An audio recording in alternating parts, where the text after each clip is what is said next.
Morning বন্ধুরা, তোমরা সবাই কেমন আছো? আশা করি সবাই ভালো আছো আর সুস্থ আছো। আমি সুপ্রিয়া আরও একটা ব্লগ নিয়ে আসলাম তোমাদের সামনে।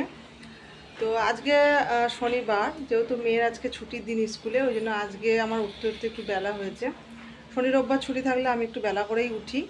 তো আমি উঠেছি প্রায় 9টা।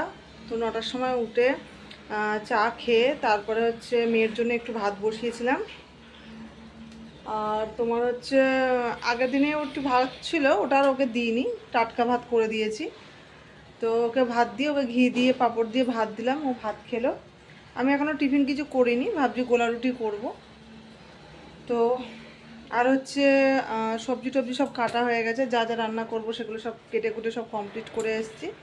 তো আজকে ভাবছি কাজের মাঝখানে আজকে একটু ফ্যানটা পরিষ্কার করব, কারণ আমার ফ্যানটা লাইট কালার, তো বিস্কুট কালার, তো প্রচণ্ড পরিমাণে নোংরা হয়, মানে এক সপ্তাহের ভিতরে পুরো নোংরা হয়ে যায়। তো যার জন্য ফ্যানটাকে একটু বারবার পরিষ্কার না করলে মানে নোংরা থাকে। তো আজকে ভাবছি ফ্যানটা একটু বারবার পরিষ্কার করব, তোমাদেরকে দেখাই। দেখো ফ্যানটা একটু নোংরা হয়ে গেছে, আর যেহেতু লাইট কালার ফ্যান ওই জন্য নোংরাটা একটু বেশি হয়, মানে এটা সপ্তাহে সপ্তাহে আর কি মুছতে হবে, এমন একটা ব্যাপার। কারণ ওই ঘরের ফ্যানটা আমি কিনেছি, ওটা ব্ল্যাক কালার, ওর মানে ব্রাউন কালার, ওটা অত অসুবিধা হয় না। আর এইটা তোমার এটা একটুখানি নোংরা হয়ে যায়, ওই জন্য এটা একটু পরিষ্কার করতে হবে। তো এই যে জায়গাটা দেখছো, এটা আমার খুব পছন্দের জায়গা এই ঘরটার মধ্যে। কারণ এই জায়গাটা যখন আমি বসি আমার খুব মনটা শান্ত হয়ে যায়, খুবই ভালো লাগে। যখনই আমার নিজের একান্তই কোনো কাজ থাকে, আমি এই ঘরের ঠিক এই ব্যালকানির এই জায়গাটায় এসে বসি, বসে নিজের মনে নিজের কাজটা করি। আর যখন টিফিন করি তখনও আমি ঠিক এই জায়গাটায় আসি। যখন মেয়ে স্কুলে চলে যায় তখন তো আমি একাই থাকি। আজকে যেহেতু মেয়ে আছে, কিন্তু অন্যদিন যখন মেয়ে থাকে না তখনও আমি এই জায়গাটায় আসি, এসে আমি টিফিন করি বসে বসে। আর একান্তই নিজের সময় নিজে কাটাই, মানে একান্তই নিজের সাথে নিজের সময় কাটাই আর কি। তো যাই হোক, টিফিনটা সেরে নিলাম। আর গোলা রুটি আমার বেশ ভালোই লাগে, একটা পছন্দেরই জিনিস। মানে আজকে থেকে না, আমার সেই ছোট্টবেলা থেকে আমি নিজে নিজে যখন রান্না করতাম, সংসারের সব দায়িত্ব ছিল, মানে তখন আমি অনেক ছোটোবেলার থেকেই আমি রান্না বান্না করি ঘরের মধ্যে, মানে আমার বাপের বাড়িতেও করতাম। ঠিক আছে, মানে মানে এখনও পর্যন্ত আমি সেই জিনিসটাই করি। তো যাই হোক, রান্না জিনিসটা মেয়েদেরকে সারা জীবনে করতে হয়, সেটা আর মুখে বলা কথা না।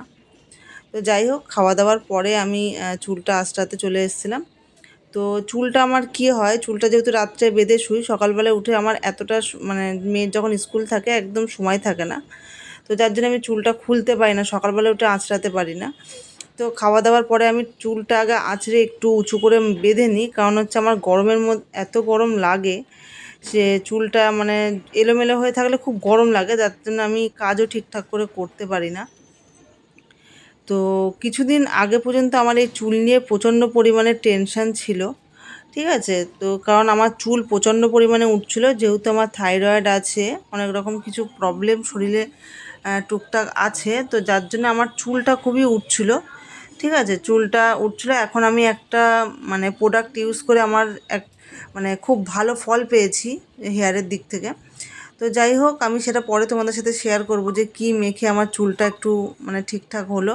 নাহলে আমার চুল এখন যা দেখছো একদমই এরকম ছিল না, আমার চুলটা একদম প্রায় নষ্ট হয়ে গেছিলো, মানে খুবই চুলের অবস্থা আমার খারাপ ছিল। যাই হোক, চলো এবার পাখাটা একটু পরিষ্কার করে নিই। তো দেখো, পাখাটা আমি এবার পরিষ্কার করতে চলে এসেছি। আর পাখাটা যেহেতু খাটটা আছে বলে একটু সুবিধা হয় পরিষ্কার করতে, টুলটা আর লাগে না, মানে আমাদের খাটটা যেটুকুনি উঁচু আছে তাতেই আর কি হয়ে যায়। তো আমি যখনই পাখাটাকে পরিষ্কার করি, আমি কি করি, হালকা মানে অল্প একটু সার্ফ একটু জলে হালকা গুলিয়ে নিয়ে প্রথমে একবার মুছে নিই, মুছে নিয়ে তারপরে আর একটা শুকনো কাপড় দিয়ে আর একবার মুছে নিই। ঠিক আছে, পাখার কালারটা যেহেতু লাইট, ওই জন্য আমাকে সপ্তাহে সপ্তাহে একবার করে হলেও এটাকে মুছতে হয়, না হলে হয় না। তো যাই হোক, পাখাটা মুছে কমপ্লিট করে সুন্দর করে এবার আমি চলে এসেছি রান্নাঘরের দিকে। আগের দিনের একটু তরকারি ছিল, শুক্তো ছিল, ইঁচড়ের তরকারি ছিল, এইগুলো সব ছিল। তো ভাবলাম ওগুলো একটু গরম করে নিই।